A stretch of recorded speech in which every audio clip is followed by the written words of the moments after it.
दोस्तों, आज की मेरी कहानी है कर्मों का फल, जो कि आपको आपको बहुत पसंद आने वाली है। ये कहानी गुरु और शिष्य की है, जो पहाड़ी में एक छोटी सी कुटिया में रह रहे थे। वो गुरु थे, वो उनको भविष्य की पूरी शक्ति थी उनको। एक बार की बात है, एक पहाड़ पर एक कुटिया थी और उस कुटिया पर एक गुरु और शिष्य रहा करते थे। उस गुरु को बहुत सी सिद्धियां प्राप्त थी और उनकी सिद्धि हर जगह प्रसिद्ध थी। वह वहां के लोगों में इतने प्रचलित है कि लोग उनकी शक्तियों से भली भांति परिचित थे। यह ध्यान में बहुत ही ज्यादा लीन रहते थे। कई बार वे 2-3 दिन तक ध्यान में बैठे बैठे कुछ भी खाते पीते भी नहीं थे।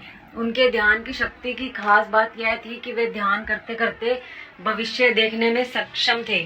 एक बार ऐसे ही वे ध्यान में लीन थे तो एकाएक देखते हैं कि अगले 8 दिनों बाद उनका जो शिष्य है उसकी मृत्यु तय है। और यह भविष्य देखकर वे अत्यधिक व्यथित हो जाते हैं और परेशान हो जाते हैं। उनका ध्यान एकाएक भंग हो जाता है और वे सारी बातों को सोचकर घबरा जाते हैं और यह सोचकर डूब जाते हैं कि मेरे शिष्य के पास जीवन में केवल 8 ही दिन शेष हैं। इसके बाद गुरु अपने शिष्य के पास जाते हैं और उसे कहते हैं कि मैं सोच रहा हूँ कि तुम अगले 8 दिनों के लिए अपने परिवार के पास उनके गांव में मिलने के लिए चले जाओ।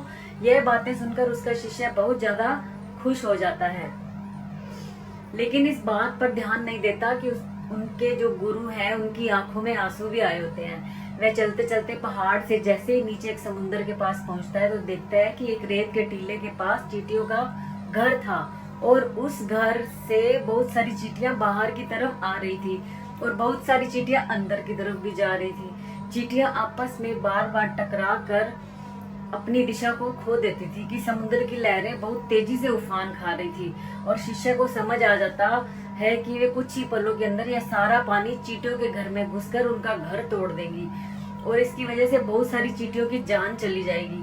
वह अपनी समझदारी दिखाते हुए अपने ऊपर वाला वस्त्रों को खोलता है और उसके अंदर रेत भरकर एक तरह की चारदीवारी उस चींटियों के घर के ऊपर बना देता है। चारदीवारी इस तरह बनाता है कि समुद्र से आने वाला पानी उसके घर तक ना पहुंच सके। साथ ही साथ वह अपनी समझदारी दिखाते हुए एक तरह की नाली बनाता है, जिसकी वजह से वह समुद्र की तरफ से आने वाला पानी उस नाली में बहकर दोबारा समुद्र में जा सकता है। इस समझदारी की वजह से बहुत सारी चींटियों की जान बचा लेता है और आने वाली एक नाव में बैठकर अपने घर की ओर समुद्र पार करके निकल जाता है। वह अपने परिवार के पास पहुंच जाता है और उसे पता भी नहीं चलता कि कैसे समय गुजर जाता है।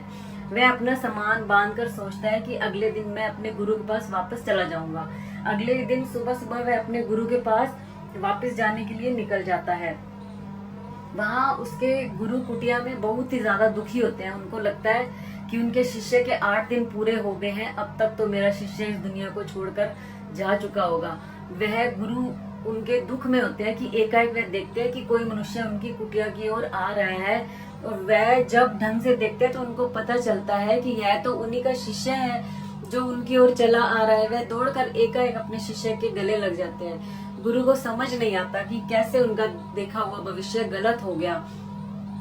वह अपने शिष्य से पूछते हैं कि बेटा, तुमने इन 8 दिनों में क्या क्या किया।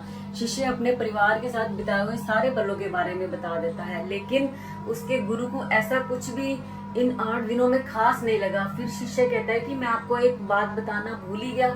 जब इस पहाड़ी से मैं नीचे समुद्र की ओर गया था तब मैंने ऐसे ही एक चींटियों की जान बचाई थी।